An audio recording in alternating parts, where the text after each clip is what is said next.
आज का हम रखा है,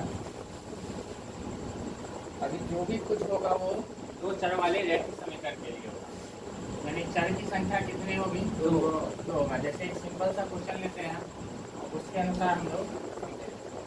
आपके पास जब भी दो चर वाले रैखिक समीकरण रहेगा तो उसमें दो इक्वेशन रहेगा।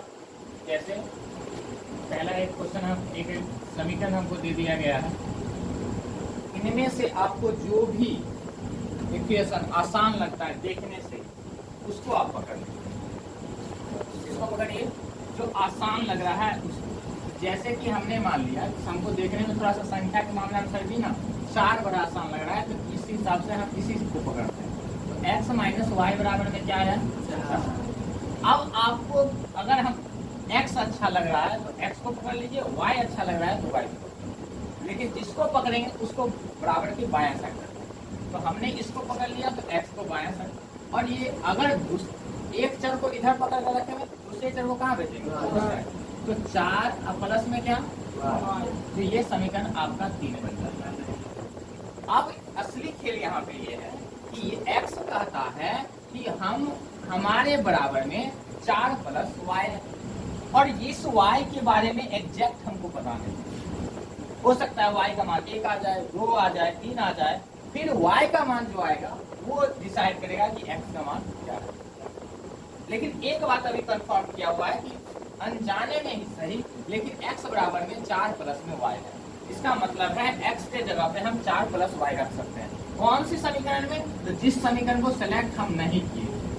किसको ने सिलेक्ट किए थे? तो x प्लस y बराबर 14। अब हमको कहता है, x कहता है कि आप मेरे जगह पे 4 प्लस y को रख सकते हैं। तो 4 प्लस y और ये y बराबर में 14। अब क्या है? ये संख्या है, ये संख्या है, तो ये एक दूसरे को पास बुलाएगा। संख्या संख्या को पास बुलाएगा, और ये तो क्या क्या है? दोनों के दोनों चर है तो एक साथ है ही। एक चर है, एक चर ओ में y नहीं है तो कितना हो जाएगा? 2y। अब ये प्लस में है तो उस साइड जाएगा तो माइनस में, तो 14 माइनस 4। अब इसी को हम जरा सा कर लेते हैं कि 2y बराबर क्या हो सकता है? 14 में 4 गया तो 10। अब ये यहाँ पे सटा हुआ है जिसका मतलब है गुना है। सटा हुआ है क्या है? गुना है। तो y बराबर में ये गुना में है तो उस साइड जाएगा किसमें?